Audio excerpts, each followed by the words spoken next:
Welcome to the Friday Happy Hour with victory strategist, award-winning author and your happy hour host, Annmarie Kelly. Each week, Annmarie chats with women who have reinvented, started over or wrote fabulous next chapters. They share how they overcame their midlife challenges and how you can too. So kick back with some good happy hour something to drink and enjoy today's show.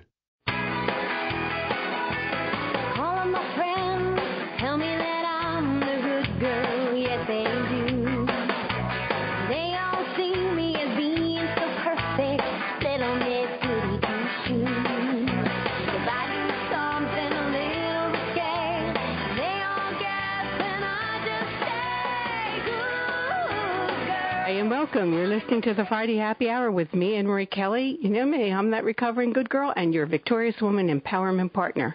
And this is where us victory chicks and you men who care about us meet on Fridays to chat about things we can do to overcome our challenges and get empowered and make our lives sparkle. Thanks for coming out to Happy Hour today. And I'm always glad when you're here to join me. And can you believe Thanksgiving is less than 2 weeks away? You know, since the weather was so mild, I had my windows open earlier this week, didn't you? Well, my mind was still living in September and October, so I feel like Thanksgiving sort of snuck up on me. How about you? Do you feel the same way? But for today's guest, Executive Coach Shannon Cassidy, she thinks it's Thanksgiving every day. So we're talking about gratitude today at the Friday Happy Hour. You know, I've been thinking about all those people in Texas last Sunday, killed while they were going to church.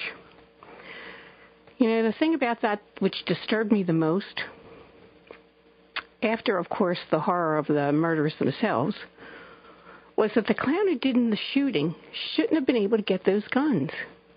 He was court-martialed for domestic violence and given a bad conduct discharge.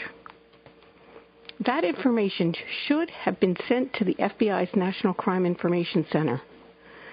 If it had been, the shooter would have been automatically flagged and unable to get a firearm. But that didn't happen, and he did get the guns. Legally, because some person getting paid with our tax dollars either didn't pay attention or didn't do their job. Somebody was asleep at the wheel, and 26 Americans lost their lives on a Sunday morning because of it. This week, the Air Force says they're going to do a full investigation. Big deal. How many times have we heard the same story about a terrorist? That the signs were there, but someone or some persons at some government agency didn't pay attention, or somebody noticed but was more interested in being politically correct than doing their job, and we pay them.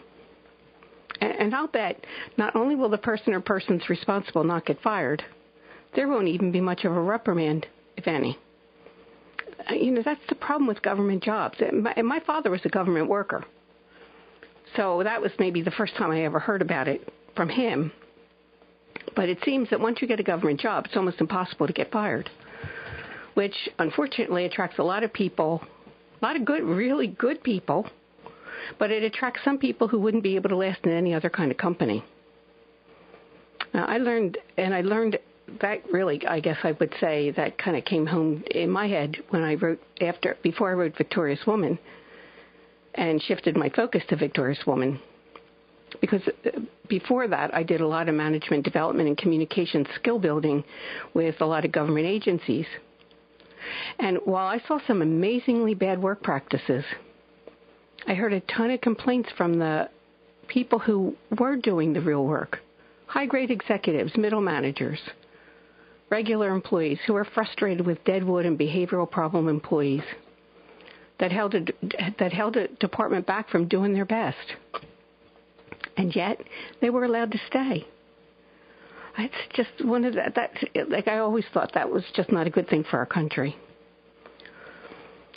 But listen, on another topic, do you remember a couple weeks ago when I talked about the sexual harassment charges from women against Harvey Weinstein?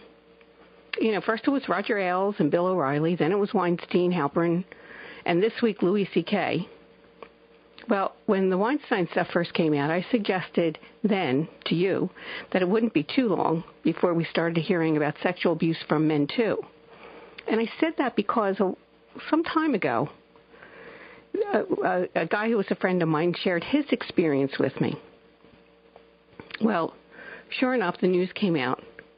But I have to tell you, in all my imagination, I would not have thought the perv would have been Kevin Spacey. To me, Spacey really seemed like the kind of guy who was on the up and up. So now that he's being accused of sexually harassing anyone, and especially teenagers, really shocked me. In my mind, I wanted to believe Spacey was one of the good guys, that he had a moral compass. Well, apparently I was wrong. And then, on top of that, he chose to distract attention from those allegations by officially coming out as gay, as though nobody even knew he was gay. Give me a break. So I guess Spacey was more like his character on House of Cards, if you've been watching that series. Or even, do you remember the movie Midnight in the Garden of Good and Evil? It was filmed in Savannah. Well, he was probably more like that than any of us ever suspected. And now he's doing the Hollywood hypocrite trick, like Harvey Weinstein, and going off to rehab. You know, one of those places where they work out in a gym, swim in the infinity pool, and have their meals cooked and served. It's terrible. But with all the sexual harassment stuff coming out into the open, there have been a lot of conversations about it. I'll bet it's come up in your job, or your dinner table, or at least in a private conversation. It has for me. And this week, CBS This Morning had an interesting conversation with 3 women who are reporters at the New York Times. They talked about how hard it was to get women to talk openly. And I found that when I was doing interviews for Victorious Woman, it was hard to get women to talk about anything like that, including domestic abuse. Getting anyone to go on the record was next to impossible. In Victorious Woman, I have 2 such stories. And one was from a woman who had already been in the paper for her fight to get custody of her children. And the other woman who had domestic abuse had been a long time ago, and she was dying at the time I interviewed her. So anyway, I'm glad those reporters had the conversation. And they feel one of the best things, those 3 women on the CBS show, feel that one of the best things that came out of this is that we will actually define what sexual harassment is. Because as the host Gail King said, you have to know the difference between sexual harassment and some jerk making a stupid comment. You know, just somebody who, you know, that isn't sexual harassment. It's just stupidity. Well, if you didn't see it, I posted a link to it on the radio wrap-up at victoriouswoman.com. But seriously, aren't you weary of those Hollywood types saying one thing and doing another? And the politicians, too, on both sides of the aisle. I don't care what party they're from. Remember when you were in school and the teachers taught you that power corrupts and absolute power corrupts, and absolute power corrupts absolutely? You know, we've seen it in the media, in Hollywood. We've seen it in Congress. We've even seen it in the church, most egregiously in the Catholic Church. I think it's awful.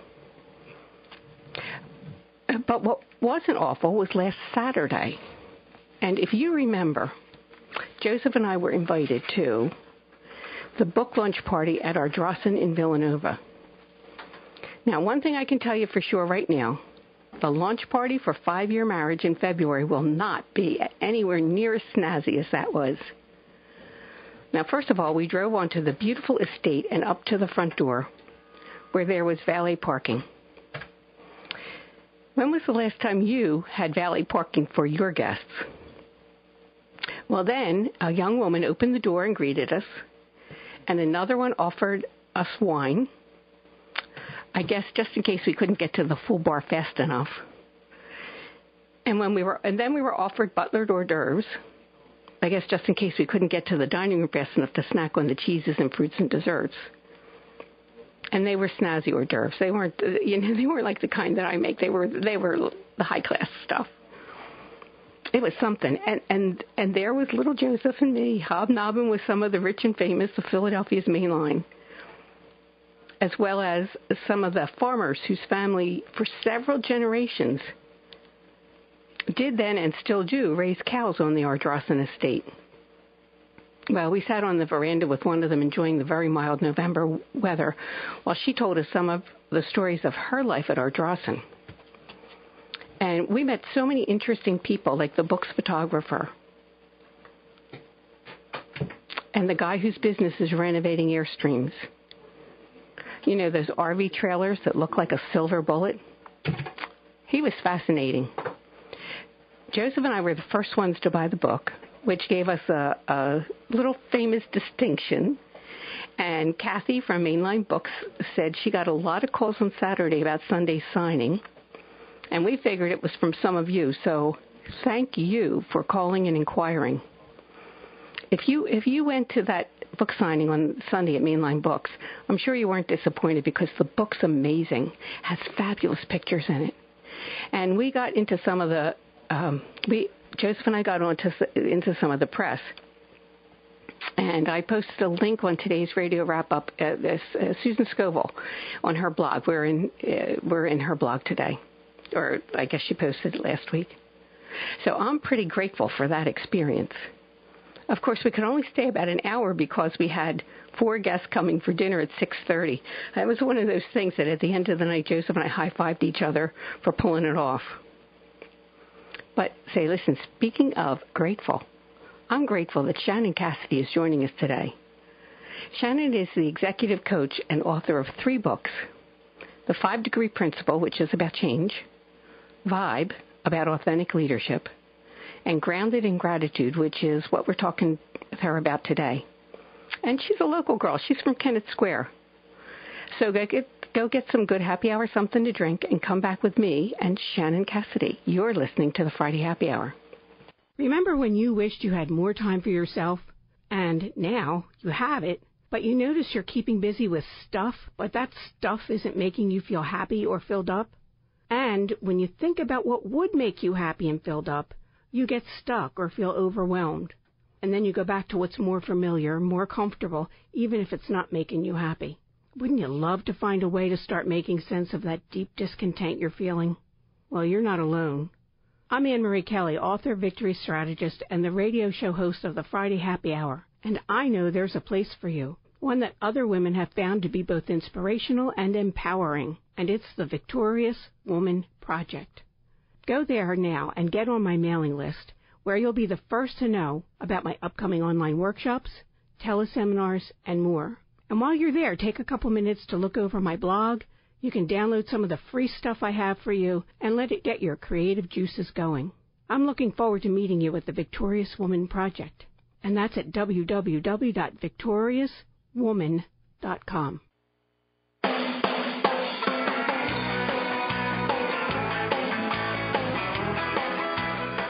Welcome back to the Friday Happy Hour. I'm Annmarie Kelly, and here's Shannon Cassidy. Shannon, how are you? I'm terrific. How are you? Oh, doing excellent. Thank you.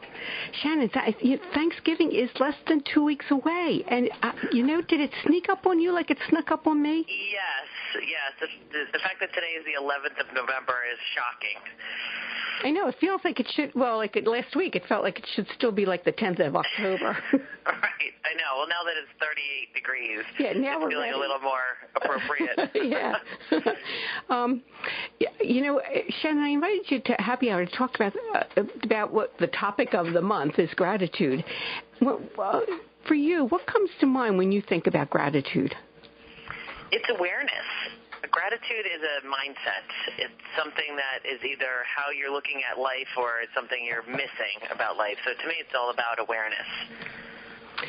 So, how long have you been focused on gratitude? And how did you raise your awareness? Was there a time when you didn't have the same awareness?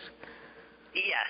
In fact, even though I have made it a practice to become more aware, I still have many situations in my life where unfortunately I lose track of that sense of gratitude and sensibility about what is and what isn't. And I think there were absolutely many years in my life where I was, call it like in a trance. I think that a lot of people are sleepwalking and just really focused on what isn't rather than recognizing what is and focusing on their fortunes instead of their misfortunes. That's I really can identify with that. And last week, my car, I drive stick shift, and my car, the clutch went, or the transmission went, something went on 202. And I had to coast a couple of miles to get off the exit because I thought about pulling off to the side of the road. And I thought, what's more dangerous, trying to coast to the exit or pulling off to the side? Yeah, and the better question is, what's the smart thing to do? What's the big deal? Yeah, and It wasn't until I was telling my listeners last Friday, but it wasn't until I was writing up my monologue that I realized that from here to exit 401 is mostly downhill. And if it wasn't that it was mostly downhill, I don't know what else I would have done because I had no clutch. I could not, if it was uphill, I could not have, I don't know what I would have done because my car wouldn't have gone any place. And then I was, it was that shift, in that gratitude shift, because I was like, oh, I can't believe my car broke down on 202 and I have to have it towed, and I'm all up in my head about it. And when I was writing it, I thought, oh, my God, thank God that I was coasting downhill, because it's like sort of trying to remember that stuff. Right, exactly, yeah, that it could be worse. And then also, yes, that's a massive inconvenience, and it is something that could potentially be dangerous, and you were likely late for wherever you were going. And, all of those things are true, and that's part of life's misfortune, right, that stuff happens. And nobody, and Shannon, I want to... The challenge is to not get totally sucked into it. Yeah. And so I remember I came home that night, and I said to Joseph, and I had my flashers, to my spouse Joseph, I said, I had my flashers on. Nobody pays attention to flashers. So I was all into that. And then when I realized that I was coasting downhill, wow, what a shift in my own head. Right. Yes. And if gratitude had to be something like transmissions, then we would have to use it every day to utilize, say, in this case, the car. But because it's optional, it's kind of like a feature, or it's almost like air conditioning, where it makes things more pleasant in the summer, then it's something that you can either turn on or off. So unfortunately, it's not something that's built into how we have to operate. It's a choice. So what made you make the choice? Did something was to shift your awareness? Was it a specific thing, or was it just a general growing up? Yeah, probably both. But I remember, I had examples in my business development and my financial situation and my marriage, and I think that the marriage was the one that was the biggest eye-opener because I found myself really focused on my husband's flaws and behaviors that I found irritating and habits that I thought ought to change. And one day I just woke up and thought, this is the road to ruin. If I continue to focus on this, even if it's not how I communicate outwardly toward him, it's more my own internal, I'm not happy and I'm not fulfilled and I'm really irritated all the time. So I had to shift the focus to what do I appreciate about him? Even though that's different than how I would do it, what's good about that way, or how does that help me grow as a person, or how does that help us as a couple, or just focusing on what's awesome about him. And honestly, it's not fair, really. There's so many things that are awesome about him. So I just needed to redirect my negative thoughts to being more positive, and really the gratitude was where I landed, and it felt very authentic. It didn't just feel like positive thinking. It really felt more like reshifting what I was deciding to focus on, because what I had done previously was delete all the things that he did really well that didn't irritate me, and then I would focus heavily on the negative. So I think that the shift in what I was choosing to concentrate on made me more patient and kind and resilient. You know who else told me that was Janice Kaplan, who wrote the book of the Gratitude Diaries. And she had been married a long time. She had grown children. And, she was at that place where if you've been married a long time, for any of my listeners who know, you've been married 15, 20, 25 years. And things are different than when you were new.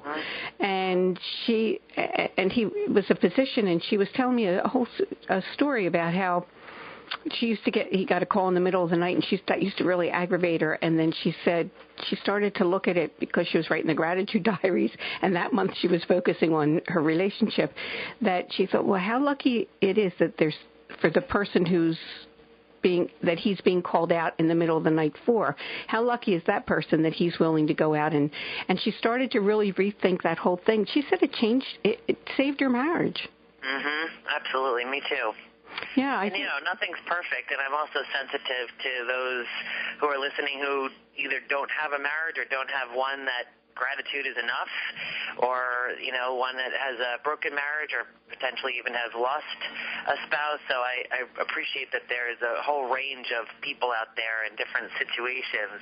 So I just suggest to think about gratitude as a way to enhance your understanding of your situation, and not that it's going to change everything, but it's certainly going to give you more resourcefulness and perspective that could provide you other opportunities that you may not be seeing by neglecting to focus on what's going well.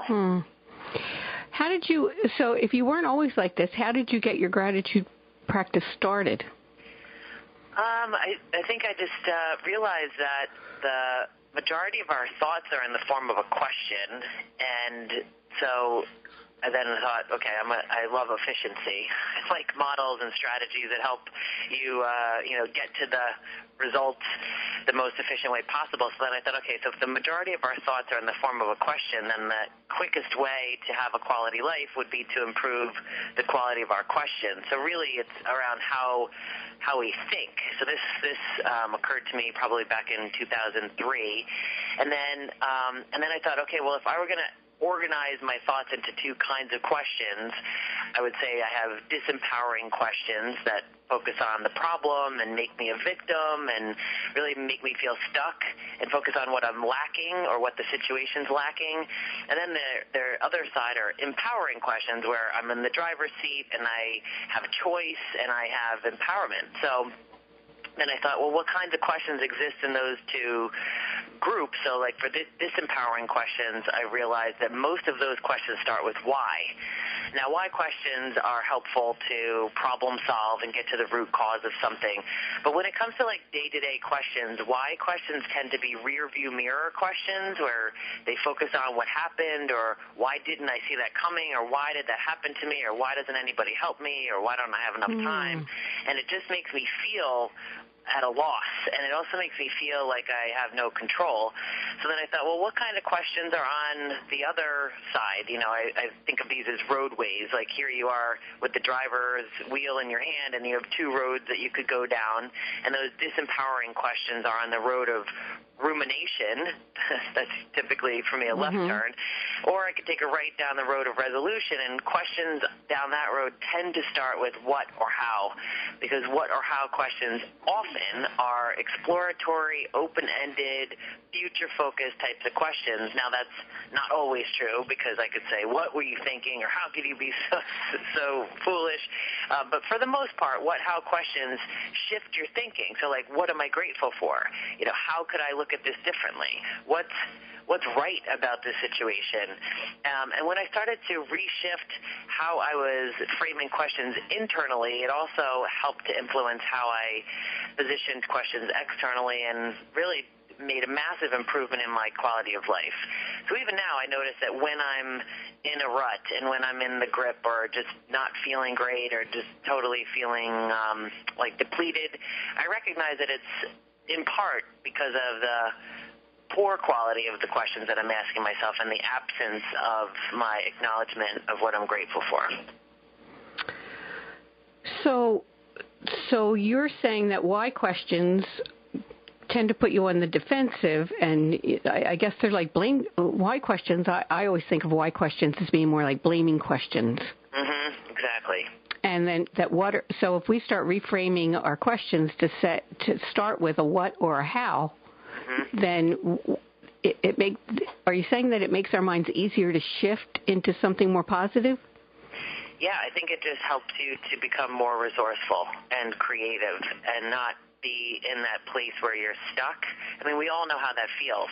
You just feel like anxious or lost or lonely or depressed, or exhausted, stressed, whatever word you use to describe how you feel when you're there. We've all been there, and the name of the game is not let's never go down the road of rumination, because we're human, and I think for some reason when things happen, like, when your clutch went on your car, you weren't thinking like, what's the safest thing to do? You were like, why is this happening to me? Right? Yeah. That's human nature. So we can't blame ourselves for taking that turn. We just have to know how quickly can we turn the other way and ask ourselves, okay, so what's the big deal? Or how can I resolve this? Or, what else could I make this mean? How can I learn from this situation? What's one thing I could do differently? And so my back pocket question is always, what am I grateful for? Because you cannot be on the road of rumination and grateful at the same time. You're kicked out. So it's to me, it's like the get out of jail free question, which really reshifts my thinking. And sometimes I'm even annoyed that I'm thinking that question. I'm like, oh, not now. I want my pity party right now. And so sometimes I have to wait a second, let myself be a crab for a minute, and then come back. But knowing that it's a resource that I always have available to me is very empowering. It's funny because you've said that about gratitude being your get out of jail free card, but I'm not sure I understand that. What does that mean? What that means is when I'm neglecting to acknowledge the things that I'm grateful for, and I'm not just talking about the big things. I'm talking about the fact that I can see and feel and touch and taste and talk and read and communicate and drink clean water and have clean clothes. Some of the basic things I think we take for granted.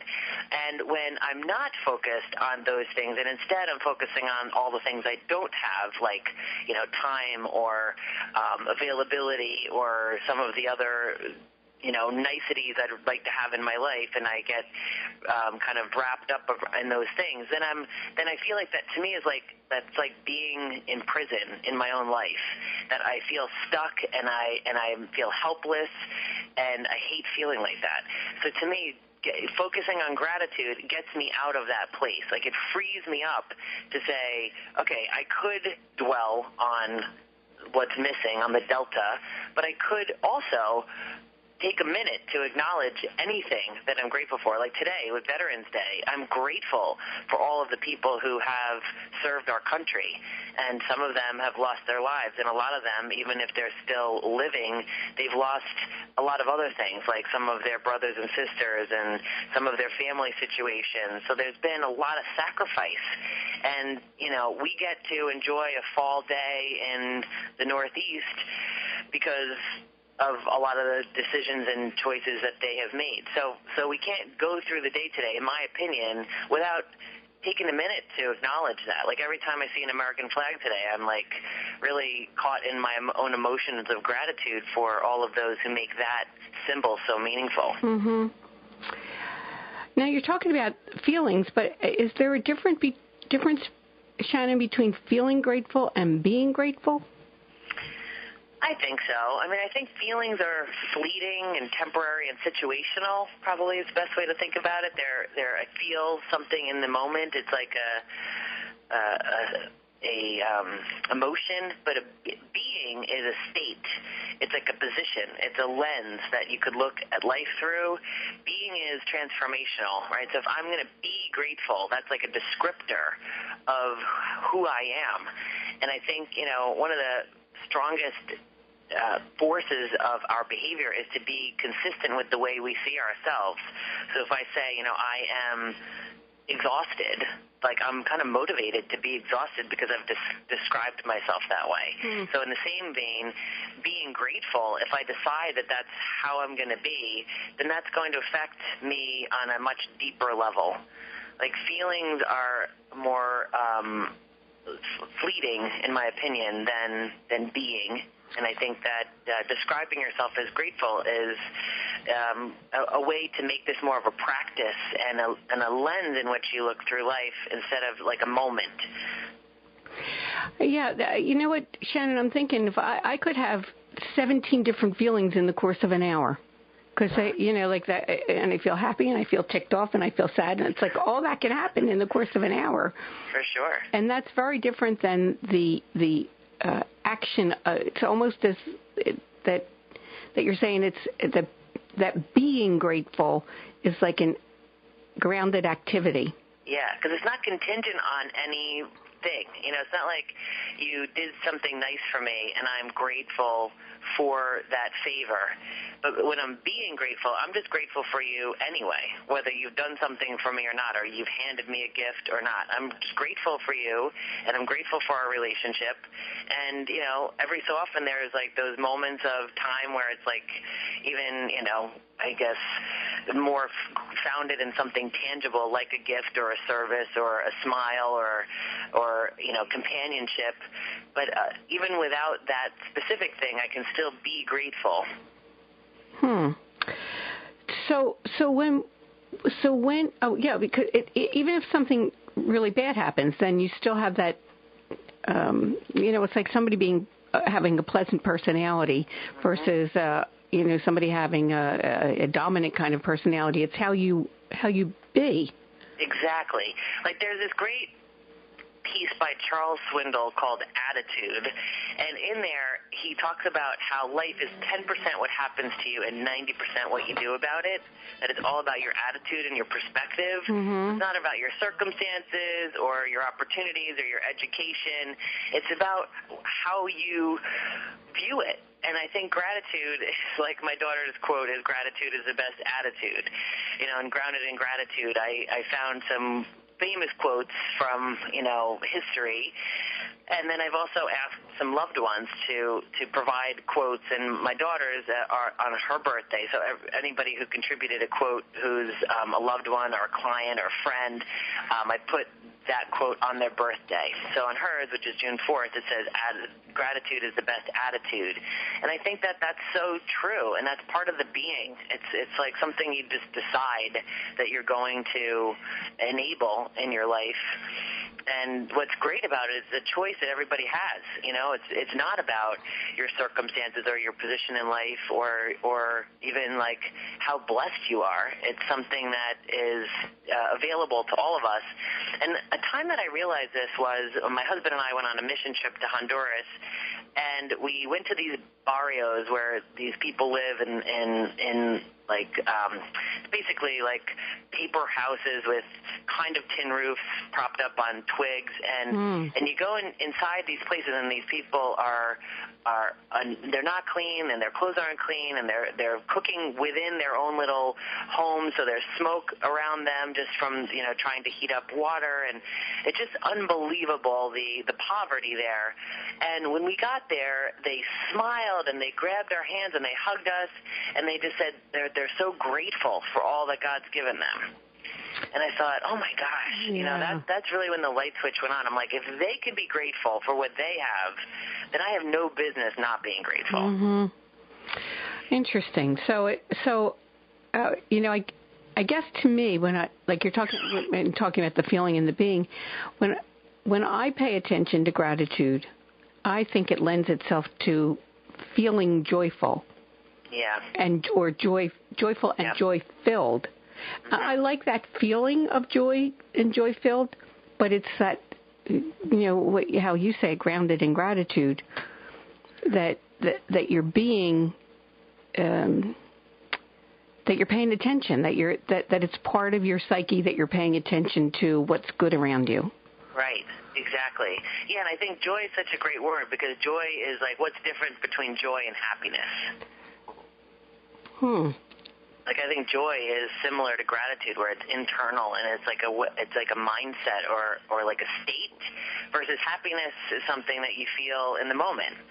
It's like fleeting, and it's often it's dependent on something outside of you.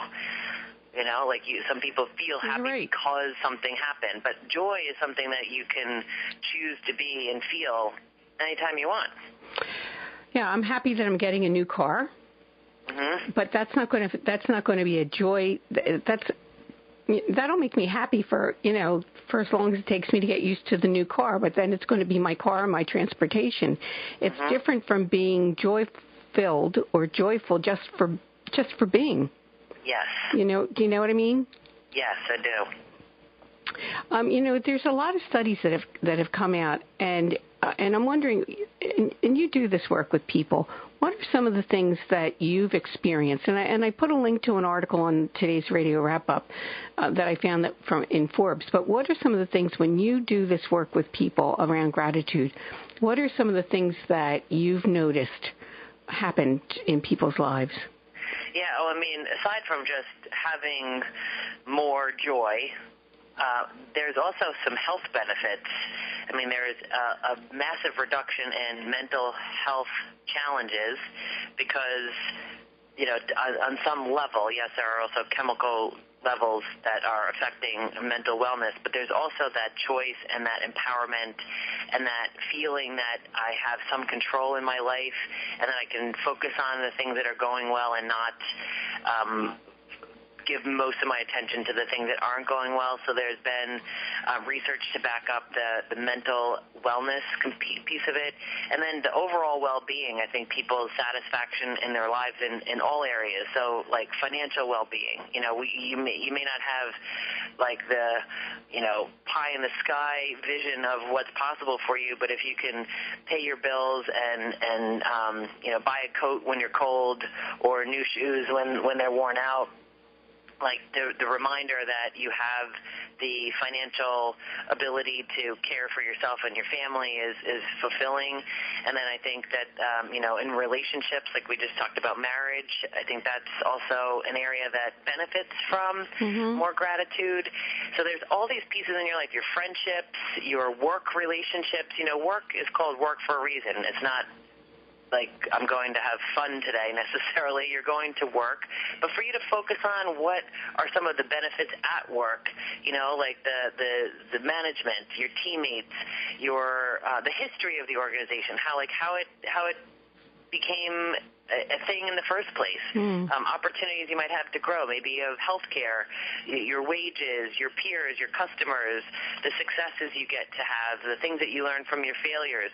Like those are pieces of your professional life that may go otherwise kind of unnoticed because we're focused on, this other person got a promotion or this other person's making more money than me, or I don't get enough vacation time or whatever. And those might be real gripes that you have and things that you want to fix in your work environment. But I also think it's helpful to stop and say, well, what is working? What's going well here? And I think that's hard. I think it's hard sometimes for people to, when they're in not a good situation, to really shift and think about whatever it is that's good. Because like sometimes when you're feeling that way, you feel like there's nothing good in my life, and then that doesn't all that does is add to depression and, and really does affect your mental health. Shannon, we need to take a little break. So when I come back, I want to talk about some of the ways that we can cultivate gratitude on a regular basis. So everybody stay with us, and we'll be right back. You're listening to the Friday Happy Hour. Are you one of those women who lived the first part of your life as a really good girl? That is, you did all the right things and followed all the so-called rules for women? I was like that, too. But have you noticed that once you passed 40, you have less patience for those rules? Maybe you even think that the rules really don't make sense for you anymore. Maybe they never did and you just didn't realize it. Do you want to go where other recovering good girls meet to inspire each other and support their new empowered selves? Then join me, Annmarie Kelly, and some very fabulous victorious women. We're on Facebook at the Victorious Woman Project. So go to facebook.com/Victorious Woman Project. I'll talk to you there.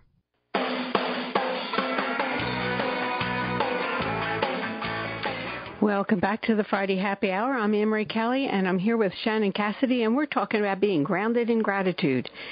And Shannon, how can I cultivate gratitude on a regular basis? Like, what do I need to do if I'm not feeling, if I'm not a gratitude kind of person focused on it?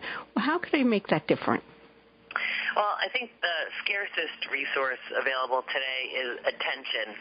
Time is a close second, but attention is very difficult because there's so many things demanding our attention. Like your phone is chirping off, and people can walk by your desk, and there's just so many ways that people can get that your attention, your email, texting, social media. I don't know. Some people might still be getting faxes, notes on your desk, Post-it notes. I mean, there's all of these ways that people are trying to get our attention. So I think that if we're going to make this a practice, then it's got to become part of what we pay attention to, something that we deliberately focus on. And, because we're such creatures of habit, 95% of our behavior is automatic, habitual behavior. So only 5% of our behavior is something that we can do anything about anyway, right? Mm. So, which is why most New Year's resolutions vanish by like January 2nd because, we're depending on our willpower and just this measly little 5% of our behavior. So I say that because I think we have to build habits around gratitude if this is actually going to become something that we make part of our life and we use the resourcefulness of gratitude. Like we were talking about the health benefits and, like that it improves your sleep and your self-esteem and your mental strength and your empathy and just your psychological well-being and all of those things are benefits that we can get from cultivating gratitude. So I think it has to become a habit, and so maybe it's the first thing that you think about in the morning, or maybe you have a Post-it note in your bathroom where you brush your teeth and it says, what am I grateful for? Or, that's why I designed the Grounded in Gratitude journal, because I needed something. I was using a notebook, and I was writing down, and I'm just not a disciplined journaler. I really envy those who do that, because I think it's such a wonderful way to capture your inner wisdom and to reflect and learn from how you were feeling in the past. And there's just so many benefits from journaling. So I just thought, well, I would be willing to write a couple of notes every day. So I pulled out a notebook and I just said, okay, I'm going to just write it down each day, one thing that I'm grateful for. And then I thought, well, maybe I could make this prettier, and I could package it, and then I could get some quotes from loved ones and clients and colleagues so that everybody could feel like they're a part of this gratitude mission, and that's how Grounded in Gratitude came to be. So what it is it's a daily journal, and it's a one line a day, and it says 20 and then a blank, so that it's really good until 2099. So like today, I'll do on November 11th, I'll write a 17, so 2017, and I'll write that I'm grateful for this conversation with Annmarie, and that we were able to talk about this superpower called gratitude, and to encourage people to take some time to cultivate this habit, and just think about where it could fit into your life. Maybe it's on your daily commute. Maybe you put something on your keychain or screensaver or something that can remind you. And, what's really neat is lately it seems like gratitude, grateful, and variations of that are hot. Like if you go to Home Goods or Marshalls or you're right. Any kind of home decor place, it seems like, in addition to it being Thanksgiving, I have found that throughout the year, the word gratitude and grateful have just become much more common. And I think that it's speaking to a deeper need that a lot of us have to find some of the natural resources within ourselves to endure our lives and be more resilient. Yeah, I think you're right because I think thanks to Oprah was the one who first got us started thinking about gratitude. I think she did, and that probably was 15 or 20 years ago that she first started talking about that. But Shannon, wait a second. Here's what I want to ask you. If I'm not a gratitude person, and now you're telling me I have to keep a journal, and I'm going to say I don't have time. Keeping a journal is time consuming. But you've told me that gratitude is a time saver. How is that? Well, if you think about the time spent on worry or envy or anger or resentment, that's a big one. Then if we could back to efficiency, like it's just more efficient for us to, give yourself time to wallow, for sure. We're all entitled to a pity party. I just think you have to make it shorter. You know, I mean, rather than that consuming the majority of your day, your week, your month, your 20s, your 30s, your 40s, your 50s, your 60s, whatever it is, to say, like, I'm going to compartmentalize this, and I'm going to let myself get good and bummed about this for a minute, and then I'm going to bounce back and focus on what is going well, or what can I do about it, or what did I learn from that, and I really don't think that this is just looking for a silver lining. I think it's a transformative way to interpret your life circumstances, and I have found that it is a massive energy saver because I'm not wasting my time on something that's not going to get me anywhere. That's true. And if like attracts like, and it does, and if you're consumed with negativity and you're putting that out, that's what you're going to get back. So if you're not happy with your situation now, it ain't going to get better if you keep focusing on negative stuff. Right. And the question that I often get, and there might be some listeners who are thinking this, well, what do I do with people in my life that don't get this and that are not okay with gratitude and they want to dwell, and I think you really have to do your best to help them, to share some of these thoughts and nuggets, and if they're completely closed to this idea, then you have to reduce the amount of time that you spend with them. And that sounds cold, but I also think that, because of free will, people have choice, and sometimes people choose to be stuck. And look, there are benefits of being stuck, right? I get more empathy from people if I'm stuck. There's some ways that we can become addicted to our problems because they give us the license to have a reason to be upset and to get some compassion and empathy from our friends. But what we have to ask ourselves is a deeper question, which is like, how's that going for me? How's that working out for me, and how is that giving me the opportunity to make improvements and to be in charge of my own life? And I think that we have to, like when you said like attract like, that really struck something in me, is that when we're minimizing our focus on gratitude, I think we're attracting others who are doing the same, and people are reinforcing our negativity, so to speak. So I think that it's for some of us, it's like a clean outlook on things, and to tell the people around you that you're making this choice and that you encourage them to come with you, and they have the choice to come or not. And I was one of those people, Shannon, who I guess I was like a drama hound, and the reason that I was, not that I didn't have good reasons. I came from my background was interesting, and it seems that if I talked about those bad things that were happening in my life, I got a lot of attention. Not a lot of attention, but I could get the attention of some people, and then we could go out for tea, and then we could focus on my problems. So it wasn't. I don't think it was an intentional attention getter. No, I don't think it is. Yeah.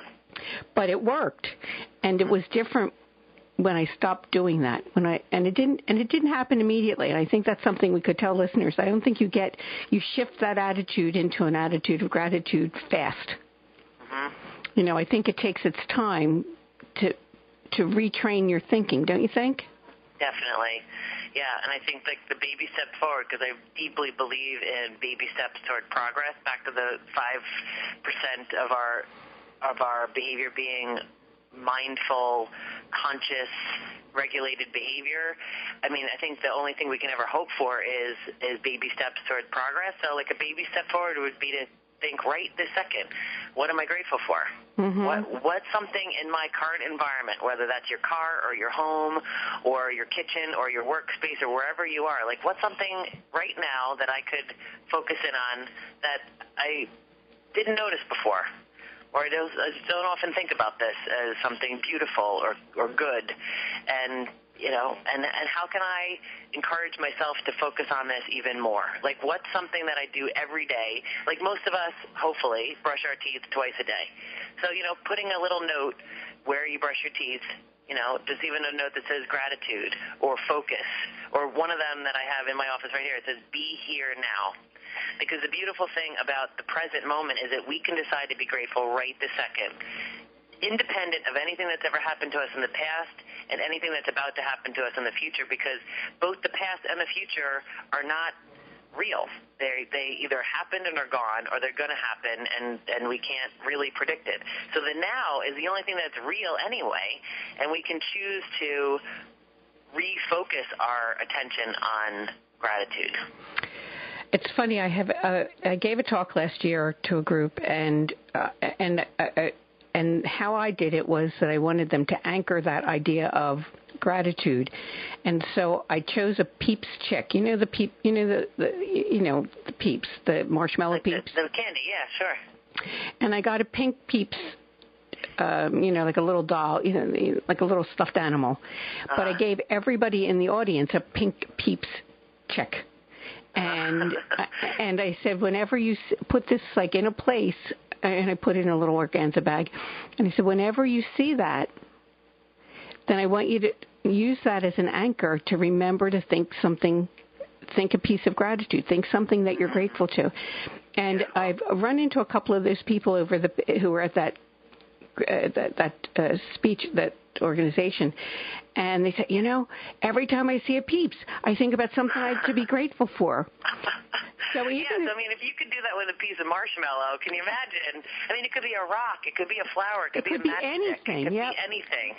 And you make that intention on that thing that every time I see it, it's going to remind me of my gratitude. I love that. What a great idea. Yeah, it could be like a little magnet you put on your refrigerator, or like a little piece of ribbon. It could be something that simple.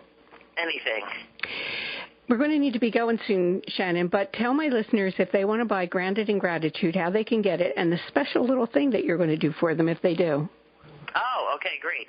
So we sell Grounded in Gratitude on Etsy. So if you go to Etsy and type in Grounded in Gratitude, or even if you just put in Grounded in Gratitude in a search engine, that should come up as one of your top hits. And if you order it and write that you heard about it on Annmarie Kelly's show, I will wrap it and I will personalize it to you. Very nice. And you know what? And I put that Etsy link for my listeners on today's radio wrap-up at victoriouswoman.com. So you can just go there, click the link, and it'll take you right to Shannon's Grounded in Gratitude. Oh, wonderful. And Shannon, thanks so much. I really appreciate that you came today, and I'm wishing you a fabulous weekend and a wonderful Thanksgiving. Yes, thank you. I'm very grateful for you, Annmarie. Oh, thanks. I appreciate that. And don't forget that tomorrow's Veterans Day, and if you're a veteran, thank you for your service. I can be here because of your service. I can be spouting my stuff on Friday afternoons because you did your thing, either in some foreign place or stateside. So thank you very much for your service. And my quote today comes from Maya Angelou, who said, "Let gratitude be the pillow upon which you kneel to say your nightly prayer, and let faith be the bridge you build to overcome evil and welcome good." Just remember, like attracts like, so keep up. Start that gratitude practice if you're not already doing that. Thanks for coming to Happy Hour with me today, and please come back next week because we have Kathy Sikorsky. We always have good guests, but next week is my friend Kathy Sikorsky, and you might remember her. She's our elder care attorney who's going to be talking about things like hospice and Medicare, and it's that open enrollment time for those of you who are on Medicare or your parents are on Medicare. So come back next week to join us and have a fabulous weekend, and I'll talk to you next week at the Friday Happy Hour. Chen's on.